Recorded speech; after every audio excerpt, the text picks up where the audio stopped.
Saya tak pernah pacaran, sama macam saya. Dan bingung untuk mencari calon istri, sama. Bagaimana ya Ustadz kriteria calon istri yang baik? Tungkahul mar'atu li arba'. Bihidayatin min fadli Rabbi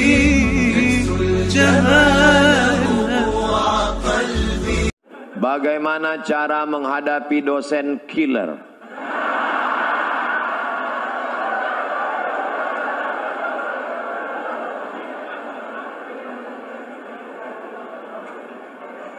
Coba dipelajari dulu dosen ini, kenapa dia menjadi killer?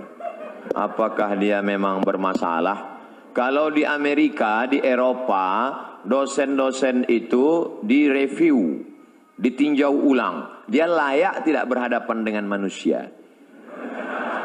Kalau dosen tidak layak berhadapan dengan manusia, banyak laporan, maka dia disuruh berhadapan dengan komputer. Karena kalau orang yang tidak layak berhadapan dengan manusia, dipaksakan juga dua kemungkinan. Kalau tidak dia error, orang lain error. Nah, tapi kadang tidak selamanya salah dosen. Bisa jadi mahasiswa itu. Buktinya dengan mahasiswa yang lain dia tidak error. Dengan Ahmad dia marah. Dengan Junaidi dia marah. Dengan Abdul Somad dia marah. Tapi dengan Aisyah, dengan Fatimah, itu menunjukkan artinya. Tapi ada juga dosen laki-laki, dengan Aisyah dia marah, dengan Fatimah dia marah, dengan Anto dia baik. Wah, ini mengerikan. Ini kalau bahasa Jawanya something wrong. Nah, oleh sebab itu maka kita bicarakan bersama. Di sana ada dewan kehormatan, ada dekan, ada kajur, ada senat. Bicarakan. Kalau nggak berani ngomong langsung, buat laporan. Tapi jangan isu, jangan hoax. Betul-betul data dan fakta. Terjadi kekeliruan. Tapi insya Allah dosen-dosen kita baik-baik. Mereka jadi dosen itu kan karena lulus fit and proper test. Ustadz kok tahu? Saya melewati tes itu. Sampai macam-macam tes yang saya lalui. Surat kesehatan dari dokter, dia ragu saya sakit. Surat berkelakuan baik dari Kapoltabes Pekanbaru, saya urus semua. Disangkanya saya PKI. Jadi jangan kalian sangka jadi dosen itu tidak pakai tes. Oh, luar biasa tesnya. Mohon nasihat Ustadz untuk para aktivis kampus yang ketika azan masih tetap rapat. Mana yang lebih baik, menghentikan rapat kemudian sholat atau menunda sholat untuk menyelesaikan rapat? Saya lebih baik meninggalkan jabatan saya daripada meninggalkan panggilan yang lebih utama, panggilan Allah Subhanahu wa Ta'ala. Itu pidato Kapolda Sulawesi Selatan. Bintang di sini, pakai pistol, pidato dia. Lebih baik, ini panggilan yang paling utama, panggilan Allah Subhanahu wa Ta'ala. Saya ketemu langsung, luar biasa itu manusia. Manusia-manusia unik yang perlu dibudidayakan.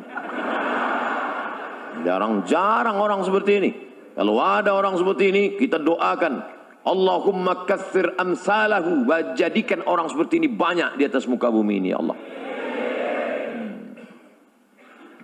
Jadi Pak Ustadz, ikutlah Pak Kapolda itu. Saya tak pernah pacaran, sama macam saya. Dan bingung untuk mencari calon istri, sama. Bagaimana ya Ustadz kriteria calon istri yang baik? Tungkahul mar'atu li arba'. Perempuan dinikahi karena 4. Pertama, limaliha, sukih. Kaya, duitnya banyak, wakeh tenang. Wali jamali, wali hasabiha, keturunan orang baik-baik, bangsawan, bangsa yang hidup di awan. Wali jamaliha, beautiful, sweet. Tapi jangan black sweet. Black sweet itu hitam manis. Saya dulu dipesan orang, nanti kalau kau nikah jangan cari hitam manis. Kenapa gitu? Habis manisnya tinggal hitamnya. Yang hitam manis jangan tersinggung. Bercanda. Walidiniha, karena agamanya. Kalau kau cari karena cantiknya, cantik akan berubah, hari berganti musim berubah. Dulu cantik bukan main. Tapi begitu sudah anak keluar 3, membongkar mesin, hancur. Kalau kau carikan hartanya, dulu karena cincinnya banyak, hari ini dia berubah, harta tak ada lagi, akhirnya kau benci. Kau cari karena sukunya.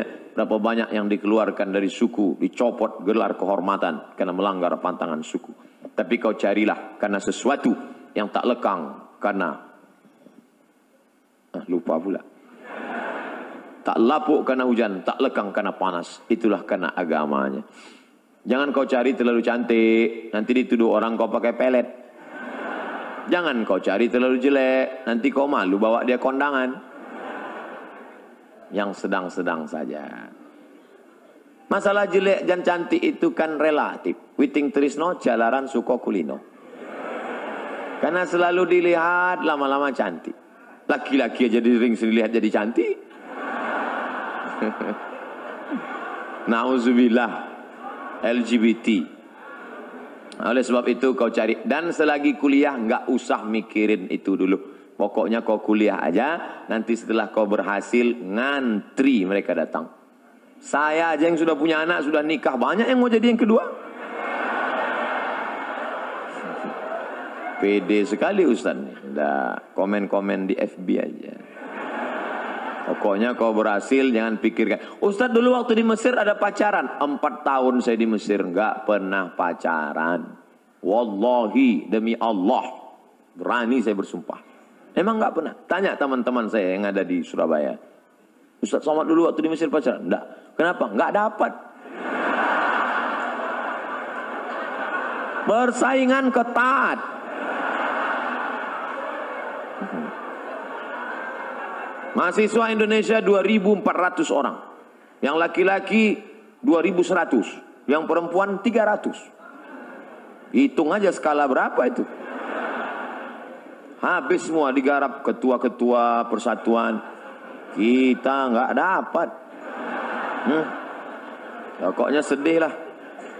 Nggak ada apa-apanya ketika cinta bertasbih.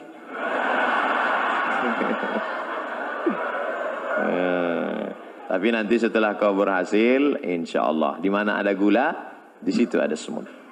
Saya tidak tahu tata cara sholat, wudhu dan lain-lain. Wudhu dulu baru sholat. Mengikuti mazhab siapa? Saya hanya mengikuti apa yang telah diajarkan oleh orang tua saya. Kata Syekh Yusuf Al-Qaradawi, mazhabul am, mazhab man yuftih. Orang awam itu mazhabnya ngikut gurunya. Kalau ngikut saya, pasti ikut mazhab Syafi'i. Karena saya pakai mazhab Syafi'i. Kalau ngikut Abi Kiai Haji Ihya Ulumuddin, pasti ikut mazhab Syafi'i. Karena beliau bermazhab Syafi'i. Kalau ikut Muhammadiyah Pak Ustadz, majelis tarjih. Muhammadiyah punya majelis namanya tarjih. Kadang mentarjihkan mazhab Hanafi, kadang mentarjihkan mazhab Maliki. Jadi ikut aja guru. Yang penting guru itu benar, yang layak digugu dan ditiru. Guru saya tuh Pak Ustadz sholatnya pejam mata aja. Itu nggak ada. Itu mazhab apa itu? Hayya 'alas shalah. Pejam mata aja. Habis itu sudah. Wah, itu nggak benar. Carilah guru yang benar. Alaikum bisunnati, yang mengikuti sunnah Nabi Muhammad sallallahu alaihi wasallam. Ustaz, saya tidak tahu apa boleh ketika orang diberikan amanah, namun karena merasa belum kuat menerima amanah, jadilah seseorang itu menolaknya. Ada yang meminta amanah kepada Nabi. Namanya Abu Dzar Al-Ghifari. Istamilni ya Rasulullah. Angkatlah aku jadi amil ya Rasulullah. Apa kata Nabi? Innaka la dha'if. Engkau orangnya lemah. Sedangkan amanah ini kuat.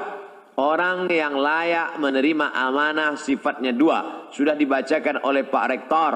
Inna khaira man ista'jartal qawiyul amin. Yang layak orang yang kuat dan amanah. Ada orangnya kuat tapi tidak amanah. Ada orangnya amanah tapi tidak kuat. Yang lebih parah, sudahlah tidak kuat tak pula amanah. Letoy, loyo, lesu, pembohong, penipu. Ini na'udzubillah. Mudah-mudahan kita menjadi anak-anakku sekalian, sehat badannya, sehat fisiknya, olahraganya mantap, berenangnya rajin, puasa sunatnya oke, kalian orang-orang yang amanah dan kalian pula orang yang kuat insyaallah. Makanya olahraga terus. Alhamdulillah Pak Ustaz, kami setiap sore Ahad tuh main futsal dari jam 3 sampai jam 8 malam. Terus asar sama maghrib nggak sholat. Nah, ini nggak benar juga. Nah, jadi sesuaikanlah. Saya diberi jamaah busur panah. Ada di kamar saya gantung busur panah. Bagus tuh olahraga memanah. Kemudian silat. Ini di Jawa Timur kan banyak itu pesilat-pesilat tangguh. Ustaz bisa silat? Silat lidah bisa. Bagus. Ustaz, saya mau tanya. Apakah di akhirat kalau kita masuk surga kita bisa mencium tangan Rasulullah SAW? Tidak hanya memandang wajahnya, tapi juga memeluk Nabi. Apakah bisa? Lalu bagaimana dengan orang yang masuk neraka? Datang orang berkulit hitam memeluk Nabi, dipeluk Nabi. Lalu kata Nabi, kamu meluk kenapa? Aku ini berkulit hitam ya Rasulullah. Aku budak hamba saya. Amalku tidak banyak. Aku tidak yakin nanti di surga bisa memeluk engkau. Apa kata Nabi? Al-mar'u ma'aman ahab. Orang akan bersama dengan siapa yang dia cintai. Jadi kalau kita cinta dengan Nabi, kita ikuti sunnah Nabi, tak kita tinggalkan, maka kita insya Allah akan bersama dengan Nabi SAW. Apakah layak kami mencium Nabi padahal hidung kami lebih banyak mencium yang haram? Apakah kami layak melihat Nabi padahal mata kami lebih banyak menengok yang haram? Apakah kami layak mendengarkan kata-kata Nabi padahal telinga kami lebih banyak mendengar yang haram? Apakah lebih layak tangan kami ini bersalaman dengan Nabi? Hanya satu saja yang bisa kita mintakan, astaghfirullahalazim. Yang punya masa lalu banyak silap salah, taubat, nasuha, mudah-mudahan kita bisa berjumpa dengan Nabi Muhammad SAW. Bagaimana dengan yang masuk neraka? Man qala la ilaha illallah dakhalal jannah. Siapa yang bersyahadat la ilaha illallah Muhammad Rasulullah dakhalal jannah, mlebu nang surga. Siapa saja yang bersyahadat masuk surga. Wa in zana wa in sarak, walaupun dia berzina, walaupun dia mencuri, wa in zana wa in sarak, berzina, mencuri, tetap masuk surga. Enak sekali. Berzina, mencuri masuk surga? Iya, cuman masuknya kapan? Ada yang masuknya langsung direct, tapi ada yang transit. Makanya kita berdoa 7 kali, Allahumma ajirna minan nar, Allahumma ajirna minan nar, Allahumma ajirna minan nar, Allahumma ajirna minan nar, Allahumma ajirna minan nar, Allahumma ajirna minan nar, Allahumma ajirna minan nar. Selamatkan kami dari neraka. Jangan minta masuk surga, karena semua umat Muhammad masuk surga. Tapi mintalah jauh dari neraka, karena tidak semua selamat dari neraka. Rabbana atina fid dunya hasanah, wa fil akhirati hasanah, wa qina adzabannar. Ilahi las tulil firdausi ahla. Ilahi, ya Allah, lastu, aku tidak layak, lil firdaus, masuk dalam surga. Wala aqwa ala naril jahimi. Aku juga tak layak masuk. Aku tak bisa masuk surga, tapi aku pula tak kuat masuk neraka. Wala aqwa, aku tidak kuat. Ala naril jahim, masuk neraka. Lunubi mislu adadir rimali. Zunubi, dosa-dosaku, mislu adadir rimali, sebanyak buih di pantai. Banyak rimal, pasir di pantai. Fa innaka ghafiruz dzambil azimi. Tapi aku yakin Engkau Maha Pemaaf segala silap dan dosa, ya Allah. Banyak itu. Renungkan itu. Meneteskan air mata. Nanti malam sholat. Baca itu. Menangis bapak di samping tempat tidur. Menangis. Sampai Mas, sampean ni apa? Tetap dia nangis nggak berhenti. Kenapa Mas? Ingat mantan. Melayang bantal.